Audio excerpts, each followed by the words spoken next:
Okay, I have a trivia question for all of you. What four golfers won 3 majors in the 1980s? Anybody? The first 3 are Jack Nicklaus, Tom Watson, and Seve Ballesteros from the parking lot. No. The fourth is actually our next inductee, a quiet champion who didn't begin to play the game until after he returned from a tour of duty in Vietnam at the age of 21. The first time he actually played a round of golf, he broke 100, and within 9 months broke 70. The first time I played golf, I broke a rear view mirror. Let's take a look at the career of this US Open and 2-time PGA Championship winner.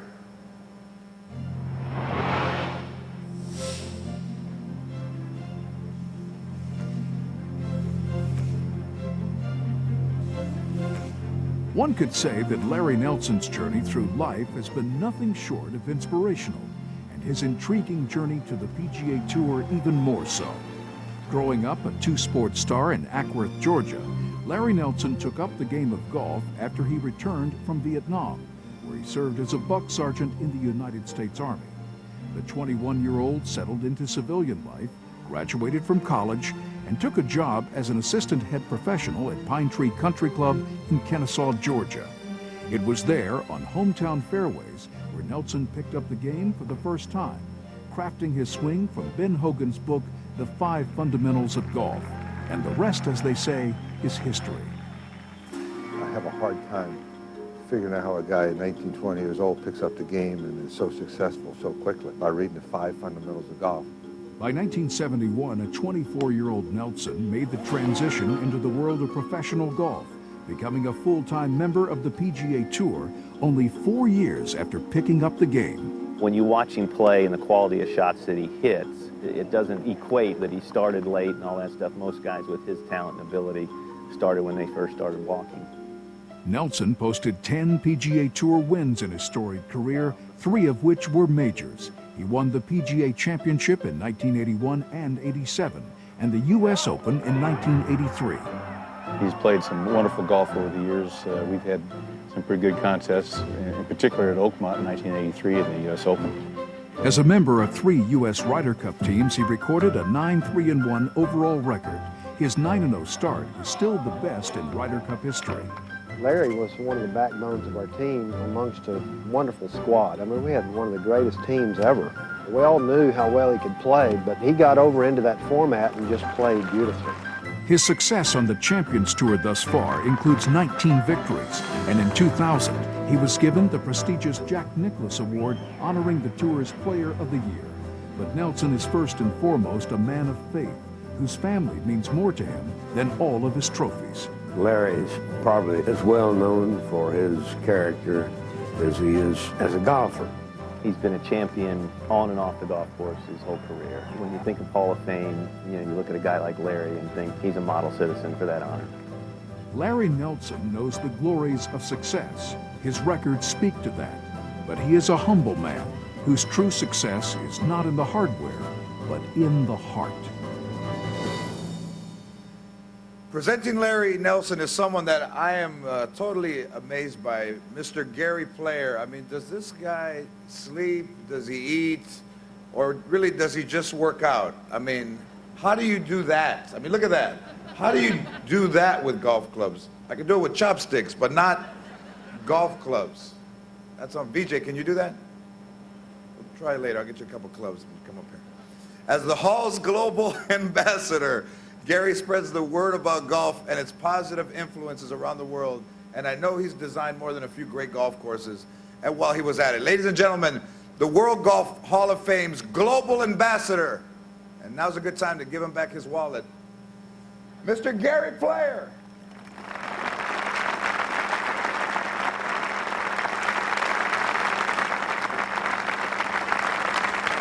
Lee Trevino told me about you, man.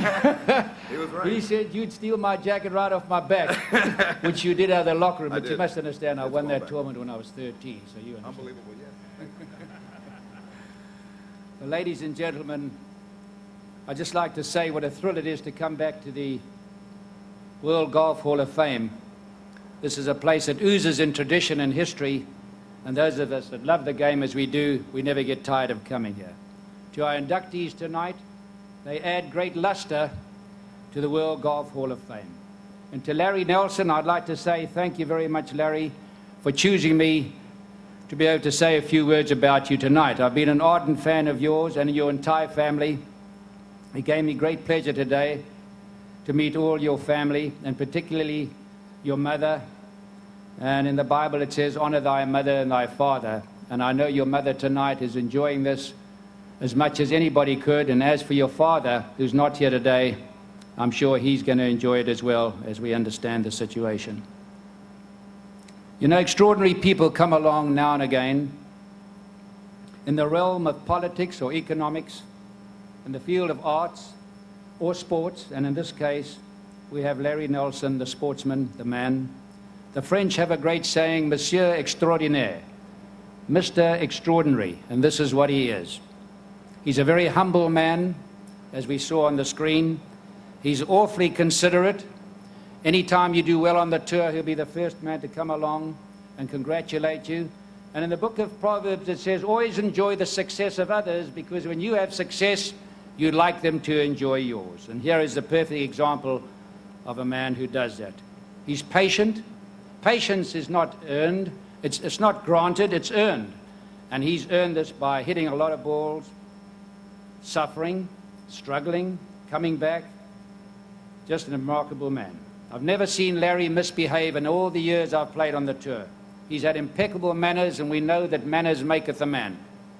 He's got the right attitude, and attitude is the thing that we embrace for that particular day. We can either be sad, miserable, or pleasant, and he's always had the right attitude. An attitude can break a home, a church, or a business, or it can have the vice versa effect. And Larry's had a fantastic attitude.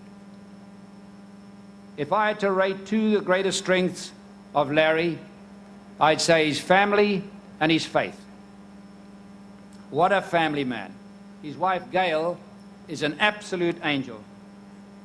She has never changed in all the years I've known her. He has wonderful family, in-laws. His sister is here today.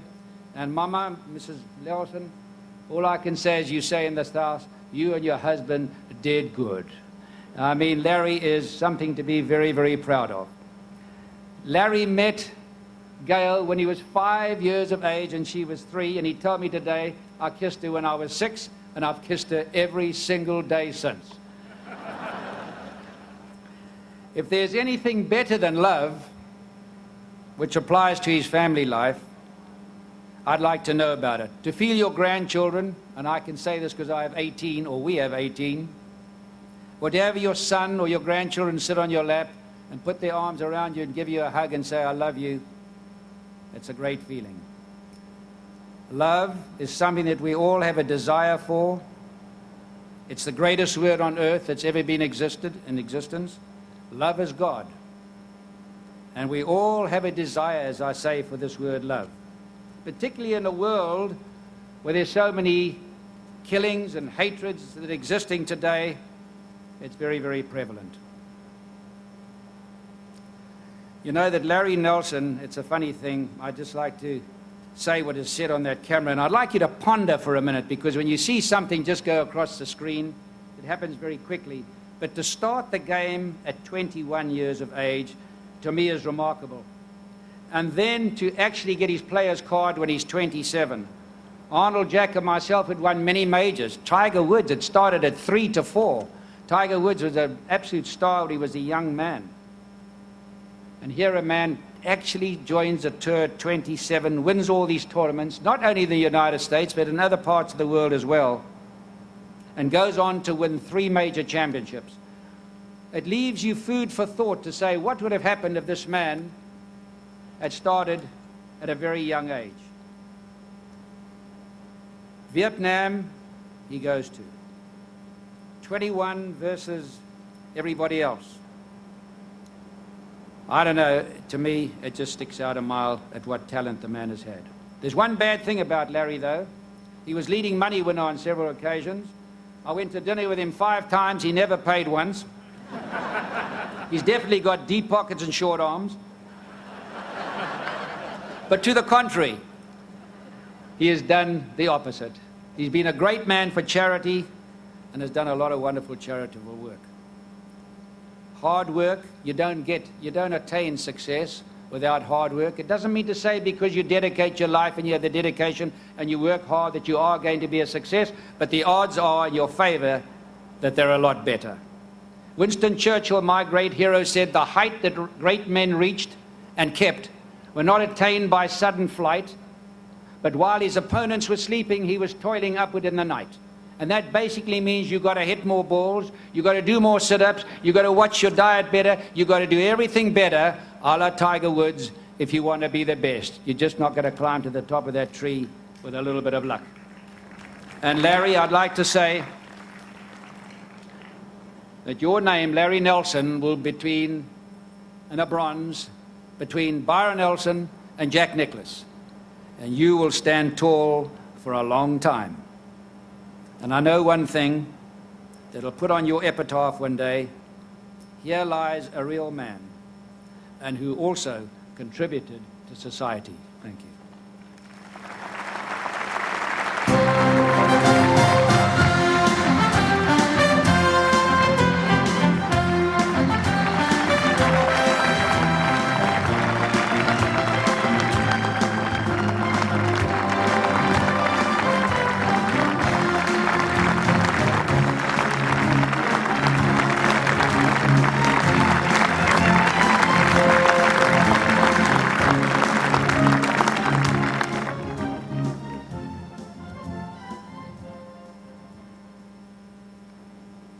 It may take me a little while to get started here. I really didn't know how emotional this evening would be. So far it's been pretty much very emotional. So just bear with me. I have some notes here. It's actually for your benefit, not mine, so that I can get through with this in the quickest way. Gary, I want to thank you very much for that introduction. I've admired you for a long time. I asked you to do this for two reasons. One, I knew I wouldn't have to change the setting of the microphone. And two, I just love to hear you talk. I mean, I just love that accent. But one story with Gary, I played with him when he shot 67, I think, in Hawaii, and I was fortunate enough to play with him the next day. And you always wonder how this guy stays in such good shape. But Josh was caddying for me, and we were walking down like the 11th or 12th fairway. And Josh and I were enjoying this Snickers, and I looked over, and Gary Player was pulling out this red thing out of this little cellophane bag. Come to find out it was a red bell pepper. I was extremely embarrassed.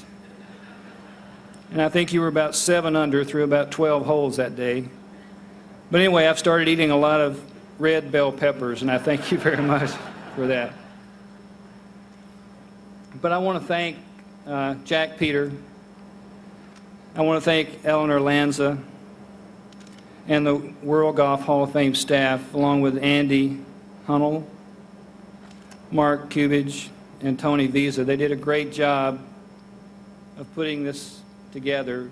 We gave them 301 articles when they left the house. We didn't know exactly how it was going to be, but I can say that I could not have been more pleased with what's up there.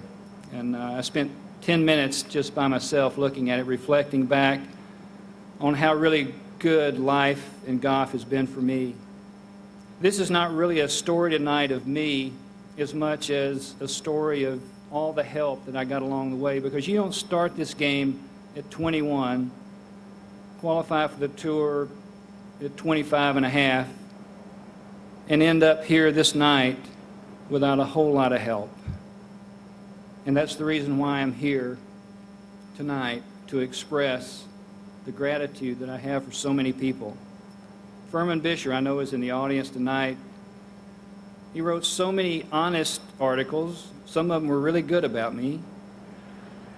But I really appreciated him in Atlanta. He's one of my biggest advocates and one of the people that I really enjoyed picking up the paper and reading. And I just want to thank you tonight. Also, my family here. We've got a lot of family here. Is my grandbaby still awake? Are they okay?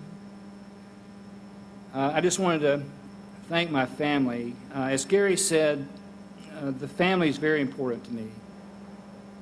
And without really a lot of support from them, there's no way that you can accomplish anything in this game. It is really difficult.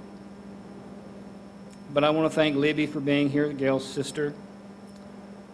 For Brad, my nephew, and his wife, Cherry, they're here tonight.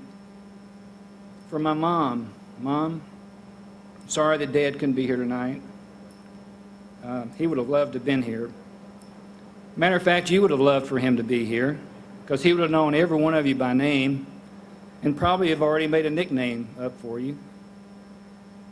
But Mom and Dad both gave me some qualities that kind of stuck with me, and I really admire in other people when I meet them, and that's one is that I can appreciate people for who they are, and I love to look people into their eye, straight into their eyes, because I really feel like I can see into their soul, and that's what they taught me. To love everyone, respect everyone, and look people in their eye. Also, I want to recognize my two sons, Drew and Josh. Without their support, without their love, without their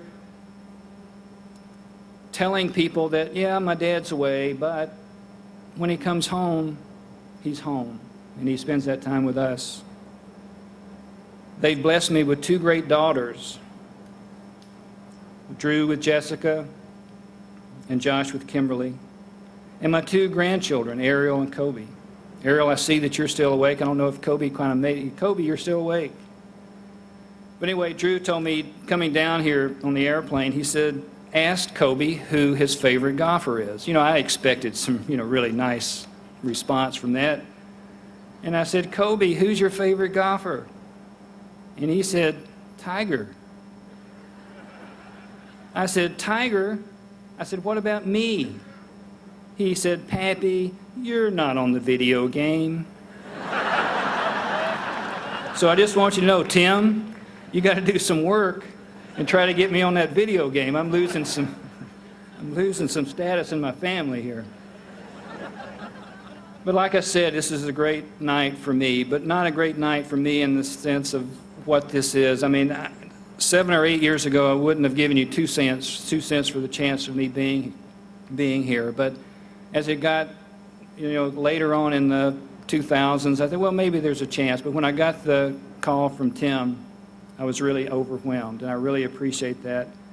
And Tim, I want to thank you and the PGA Tour for what they do for this, and your lovely wife, Holly, and just for y'all's involvement in this and keeping this going like this.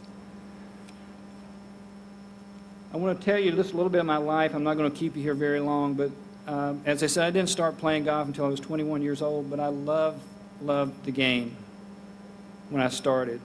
And I couldn't spend enough time. But one thing that happened to me was when I was in high school, before I started this, I competed in everything. Anything that had a ball in, I just loved competing. But like some of the other people standing up here, I thought it was kind of a sissy sport myself, playing football, baseball, basketball.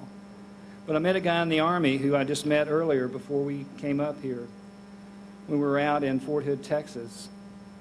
And we did things that Army guys do. We played a few cards, and we sat around and talked about what we did back at home. And he said he played golf. And he was about 3 or 4 inches taller than I was, a little bit bigger than me, so I didn't tell him what I thought about the game. But I decided if I ever got a chance, maybe I might start playing.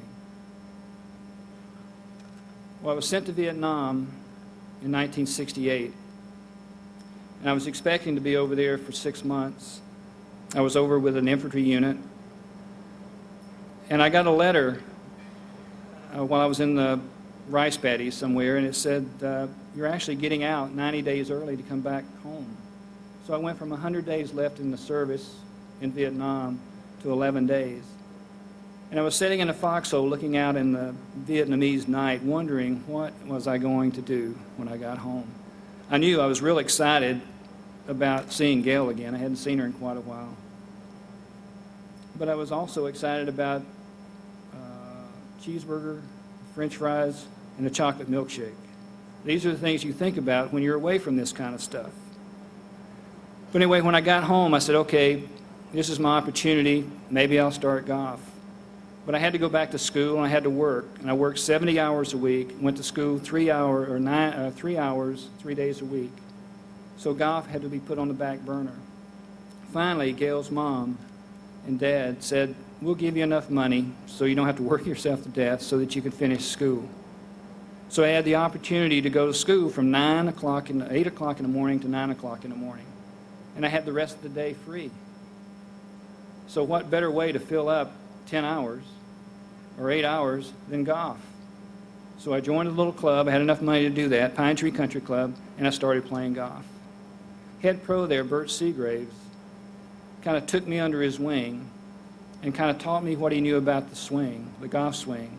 And he kind of paid attention to me, which I really needed at that time. But he also gave me the book, Ben Hogan's book, 5 Basic Fundamentals. And he said, if you want to learn how to swing, use this book. And so being kind of a math major and doing it kind of an analytical way, I decided to take each one of those fundamentals, work on it until I got it, and then go to the next. And sure enough, it worked. I became a better player. But I actually wanted to be a club professional. I applied for a club job at a small town not far from us, and it came down to 2 people. I didn't get the job. Some of the members there at the club who are with me tonight or who are here tonight got together and said, why don't you go down to Tampa and try to play for a year? Why don't you just try to play? You know, I was making $67 a week. Didn't seem like a big push to me. What was I going to miss? But the good thing about it is that these people, and Chet Austin, his wife Hazel, and Bill Grice and his wife Anita, and Larry Bacon are here tonight, one of my 3 original sponsors. And they put up the money and says, well, if you don't make it, you don't know if it's a thing, but if you do make it, just pay us back and you can go on your own any time. It sounded like a pretty good deal to me. But Bert told me, I went back to him and I said, should I do it? Bert Seagraves, the guy I was teaching and I actually worked for, and he said, you know, there's something that I want you to remember. He says, if you don't try it, you may always regret it. And when you're learning this game, he says, another thing you need to remember is that shots don't lie. You know, it's going to go where you hit it. So you can always correct what you're doing if you just remember that shots don't lie. So that's how I began my tour. And I went down to Tampa, played on the mini tours for a year, qualified for the tour the first time, 1973. And if you look up the word rookie in the dictionary, that's me. I was the pure rookie. I had only played in one 72-hole event in my whole career. Never played on any kind of grass but Bermuda grass. And we do play in places. Matter of fact, I've still got a hurt wrist. You know, I used to watch on television when the guys up in New York would take these big old long divots out of the fairway, and I'd see the caddy run up there and grab them and take them and put them back in. Well, I was playing on Georgia clay in Bermuda, down in Georgia, down off the practice tee, and I can remember trying to take these big old long divots out of there. And I still have problems today.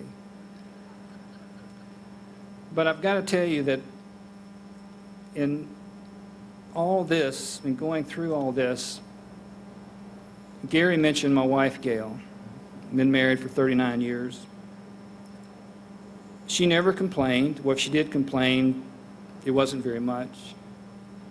But for her to raise 2 children on the road, which turned out really good, by the way, going 3 meals a day with a 3-year-old and a 5-year-old, it doesn't take you long to kind of get really unhappy with this lifestyle. But to be as strict as she is, she was able to bend and mold and really help me to accomplish in this game what I was able to accomplish, and I couldn't have done it without you. But also I want to tell you that I've been around, I've had the been fortunate to be around Gary and Arnold, Jack, Lee Trevino, some of the best that have ever played the game. And I know that I got the best introduction that I've ever gotten when Arnold and I played in the team championship down at Disney World. I don't know if you probably don't remember it, but I remember it. They introduced us on the first tee. Now, this was 1985, something like that, and I'd won 5 times, I think, at that time. And they introduced the team of Larry Nelson and Arnold Palmer, having combined to win 72 events worldwide. And it was really nice of them not to break up, those 2 events in that. But, I enjoyed that just tremendously. But I've got to tell you, with all these people being around all these great guys, my father never played the game until he was 50 years old. He loved sports. He was always involved with me. But it just really upset him that he couldn't tell me what to do with this. So after playing at the Atlanta Classic, first time he ever watched me play golf, I played awful. I hit the ball everywhere. I missed the cut by 10 shots. It wasn't even close. Well, we drove, he rode with us, he and Mom rode with us, and they were sitting in the back of the car, and we were leaving the country club, and we hadn't gotten half a mile down the road, and Dad leaned over from the back seat, tapped me on the shoulder, and he said, "Son," he says, "I don't know much about golf." He said, "But if I were you, I'd try to hit it a little closer to where those flags are on the green." Well, I'm telling you, it's the best advice I ever got. And I promised from that point on that I would try to find a way that I could hit it closer to where all those flags were on the green. Well, I ended up joining the Atlanta Country Club in 1981, same year I won the PGA, and built a house there in 82 because it was closer to where my kids were going to school. And the members at Atlanta Country Club, and John Gehring in particular, the head pro there, was kind of instrumental. There are people in your life that teach you certain things about the game. John taught me just how to love the game. And every time I would get ready to go off in 81, in 83, and 87, he would say, "You look great, just go out there and have a good time." He always told me, he says, if I could stand behind you and tell where you were aimed, I knew you were in trouble. So he would always check with him to see if things were going good. And he would always give me the confidence to go ahead and do what I could do. But Gary said something earlier about my faith, and I've got to tell you that I cannot not stand up here and tell you about my family, about my golf game, and not tell you the most important part of my life, and that's my faith. It's a very simple faith. I won't bore you with a lot of theology or anything else. I just want you to understand that I believe that Jesus is who he says he was, and that he came and he died on the cross for our sins. It's a very simple faith. And that by believing in him, that we can do great things. And it has really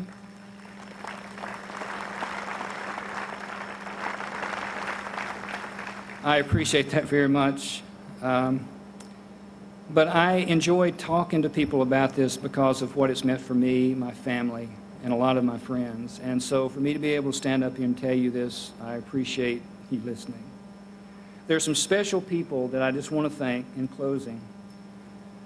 Bob and Bev Mikeseller down here in front of you. And Bev has worked for me for 16 years, and I guarantee I could not have done a thing the last 16 years. I hate little bitty things. She loves little bitty things. And so she has taken care of all the little things and a lot of the big things. Also, Dr. Baker, Norton Baker, and his wife, Aline, I know they're here. I look like a really good physical specimen to you, but I have problems physically, and he's taken care of every one of them, from wrist, knees. I know Arnold, he's probably helped you too. And there's some other people, Stan and Helen Shinkawa, who are going to be watching this when it's redone here or aired from Hawaii. And these are some of the people that I've known. Arnie has his army. I have my squad, These are members of my squad. And to qualify, you have to be that member for 30 years.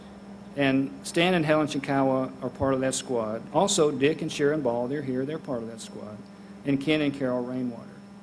I really appreciate you being here. And John Maceros turned 90. First person that I ever met, he wore a Larry Nelson t-shirt in Hawaii in 1976, if you can believe that.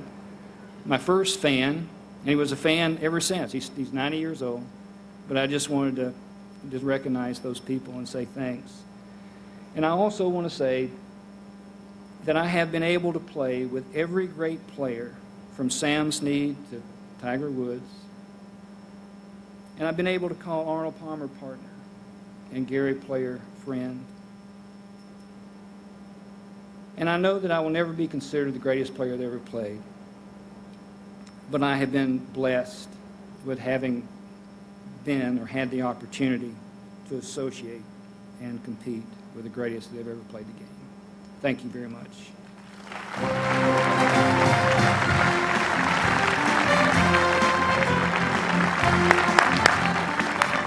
Congratulations, Larry.